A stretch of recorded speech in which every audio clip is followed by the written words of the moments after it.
नमः Ganesha. Good evening. शाम का टाइम हो रहा है और मैं जा रही हूँ छत के ऊपर।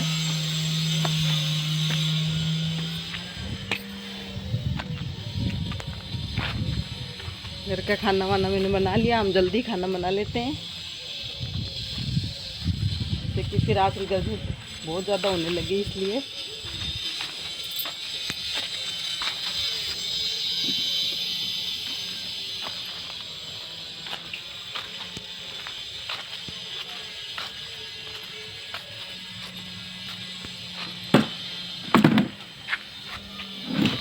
हेलो,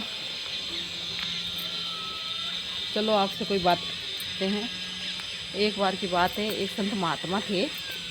तो वो क्या, एक नदी के बहाव चल रहा था, वहाँ खड़े हो गए। तो एक व्यक्ति आ रहा था, उसने पूछा कि बाबा जी यहाँ कैसे खड़े हो गए। तो संत महात्मा ने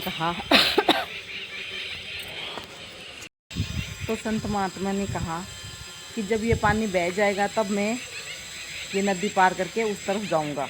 तो व्यक्ति ने जवाब दिया कि बाबा जी फिर तो आप उस तरफ कभी नहीं जा सको क्योंकि ये बहाव तो चलता रहेगा। तो संत महात्मा ने बड़े ही प्रेम से, विनम्र तरीके से कहा कि यही तो मैं आप सबको समझाने की कोशिश कर रहा हूँ कि हम ये सोचते हैं कि हमारी ये कोई जिम्मेदारी पूरी हो जाएगी, फिर हम अपना जीवन जिएंगे, आनंद से रहेंगे, या फिर घूमने जाएंगे या अपना कोई दूसरा काम करेंगे। लेकिन ऐसा कभी नहीं होता है, क्योंकि एक जिम्मेदारी पूरी होती है तो दूसरी आ जाती है, अगर दूसरी पूरी होगी तो तीसरी आ जाएगी, है ना। तो हम अपना जीवन आनंद पूर्वक कभी नहीं जी पाएंगे क्योंकि हमें हमेशा जिम्मेदारियों के बोझ के तले दबे रहेंगे। इसलिए इंसान की जो भी परिस्थिति हो, जैसी भी परिस्थिति हो, उसमें अपने जीवन का भरपूर आनंद लेना चाहिए, उसे हंसी खुशी से जीना चाहिए। क्योंकि हम ये सोचते हैं कि ये कर लेंगे तब हमारे अच्छे दिन आ जाएंगे, या वो कर लेंगे तो हो जाएगा, लेकिन ऐसा कभी नहीं होगा क्योंकि जिम्मेदारी कभी पूरी नहीं होती है, वो ऐसे ही चलती रहती है।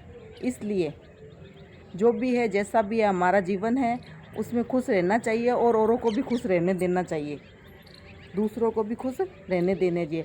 वो एक कहावत तो आपने सुनी होगी कि आइसक्रीम है कि खाओ, यानी कि टेस्ट करो या वेस्ट करो। क्योंकि आइसक्रीम टेस्ट करो, वैसे ही ज़िंदगी है कि टेस्ट करोगे तो स्वाद आएगा, वरना वेस्ट तो वैसे ही हो रही है। तो आप ही सोचो, आप क्या करना चाहते हो, टेस्ट करना चाहते हो या वेस्ट करना चाहते हो।